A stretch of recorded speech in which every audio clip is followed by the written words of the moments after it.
Huh? Hey?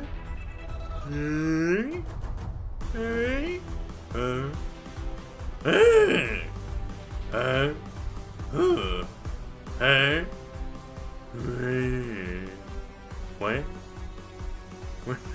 Oh, hey everybody! KZ, welcome.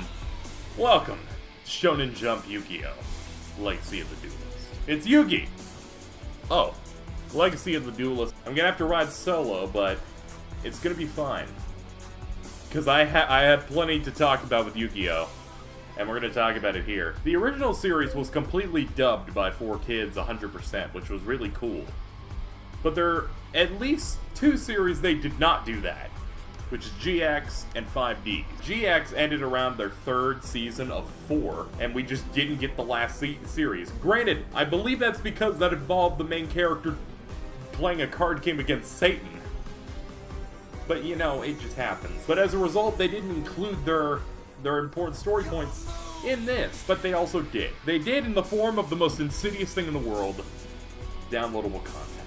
So, the plan is that I'm gonna get the DLC for Yu-Gi-Oh! GX and 5Ds. I don't know about this one, because how fucking likes that full? The DLC's $5, okay? Like, pull my arm here. I'm a little confused as to why Kaiba has that look on this next one, but know it? Who knows how they handled this? What the fuck is that? Who are you? The story of Yugi Moto begins at Domino High School, where Duel Monsters, the hottest card game in the world, was all the rage. I'm gonna kind of like paraphrase, just so we don't spend 10 years here. Yugi was super good at dueling, and Joey, his friend, really wanted to get good. Oh god, it's even using dub lines. I'm not actually going to be reading this aloud. You're not getting voice acting, unfortunately. Infnate. Infnate? What the fuck does that mean? I know that in the previous Yu-Gi-Oh! Game that came out, it's like Informate, but Infnate. Someone explain to me the joke, because I don't get it. When in the hell did Yugi Moto get a Gravity Crush Dragon? I don't even think that was out at that point. This is gonna be an experience. I'm hoping this game is fast and enjoyable, because the last Yu-Gi-Oh! Game I played, Millennium Duels was fucking terrible. Why is the logo of the game on all the cards? Trap cards can be set on your turn, and after your turn ends, after setting one, they can be used from then on, should the requirements be met. But you can't use them on immediately. It's because they're traps. You have to set them first. It's puns. Sorry if this video is a little awkward with me, like, not really knowing how to do tutorials on this, because it's like, it's a little bit weird, but, you know, because it'll be awkward for people watching who are just like, hey, this is a Yu-Gi-Oh! Thing. I know what Yu-Gi-Oh! Is, but, you know, whatever, they can skip it. But that's the general idea how Yu-Gi-Oh! Works. Use spells and stuff to support and affect your opponent, traps to give yourself the edge and screw over your opponent, and monsters sacrificing and summoning them. I feel like some people are like, I still don't get it. Don't worry, you know, it's hard. It's hard. So Joey's like, yo, let's go see your grandpa, Yugi. We gotta go see his cool cards, because he's got, like, super rare crap. Little did they know, though, someone was listening in on their conversation. Someone who was looking for a rare card to add to his collection. Please tell me, Monocle Robot. Continuing on with the very years have been put into making this story mode for this game. Alright, fucking, why are we outside? Because they couldn't afford the inside. Oh yeah, you're right, they don't. So he reveals his ultimate rare card, which is a Blue Eyes White Dragon with no description or title and a watermark on it. It is priceless. There's only 4 of this card in the world and only 1 of this crappy version of it. So he's like, yo, I won't buy this Blue Eyes. Yeah, I'm sure you could, but no, I don't care. You're old! Kaiba stormed out of the store. The team was disturbed by Kaiba's obsession with a trading card. The next day, when Yugi came back to the store with his friends, he found Grandpa was gone. When the phone rang, it was Kaiba, mocking Yugi that he had kidnapped his grandfather and took him to his essential mega corporation skyscraper in an attempt to take his prized trading card. You may think that's stupid. Don't worry, it is. But as a kid, this was super cool that this high schooler just did it. And Kaiba's super hyped that he beat an old man in a trading card game. You should be ashamed of yourself for playing a trading card game with someone over 40. Look at this sweet prize I won. Kaiba held up the blue eyes and ripped it in half. Which is pretty fucked up if there's like 4 in the world. Worth millions. It's a rare and powerful card, and it will never be used against me. I could have put it in a safe, but, you know, why don't I just rip it to make myself look like a heel? He's like, oh! He's like, And thus begins the first duel that was in the first episode of the anime, as Yugi transforms into a much sexier version of himself. Kaiba was taken aback by Yugi's sudden transformation. Seems like he become a different person, as if he was more confident and powerful than before with a new voice actor. At this point, he becomes the Yami Yugi persona, which is the, you know, it is that part in the show where they yell Yu-Gi-Oh! and a deep-voiced version of Yugi comes out and duels for every episode. The goal for the LP is going to be to use Story Deck every time. I hope that the game is balanced in a way that that is possible. The difference here is they have Kaiba wearing his most iconic outfit, but he didn't actually get this yet. Whatever, it's fine. Stuff costs money. I'm gonna pick paper. Well, I lost. It's fine, I get to go first. Games in Yu-Gi-Oh! Are decided by who goes first. By rock, paper, scissors. He opened up with Hitatsumi Giant.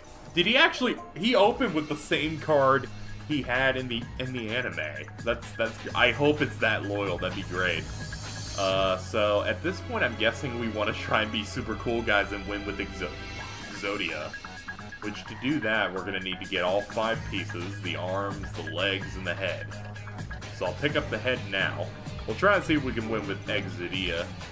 Ancient rules. Oh, Jesus Christ, the Blue Eyes White Dragon! Luckily, the game has decided that I get to have 2 dark holes. So we're just going to use one and nuke the field. Which is really good because we didn't have anything out to begin with. We'll enter the battle phase and start pounding his butthole. I appreciate his devotion in trying to summon a Blue Eyes on the first turn. Sure, so he doesn't seem to have anything now. But he put something in the back row, so it could be a trap. Gotta be careful. Oh my god! All of the cards that are banned that I love are here. I loved Graceful Charity back in the day. So I'm going to discard Rude Kaiser because it's a terrible card. It's level 5 with 1800 attack. This is level 4 with 14. Just as a reference, 1800, 1900 attack points shouldn't be too hard to manage with level 4 monsters. Tributing something to get this low of an attack value is garbage. This will let us get Exodia pieces faster, possibly. But will we need to? Because, I'm doing pretty good on my own here. I'm doing pretty good. I don't know if I even need to... Oh, God. That's a lot of defense, and I just took a lot of points. I'm gonna go ahead and reveal this, because I drew a normal. But, in the original series... Oh, we can keep doing it, by the way. It continues to stack so long as we draw it. Oh, my God. You can't beat this Kaiba! Have all the cards. Fuck.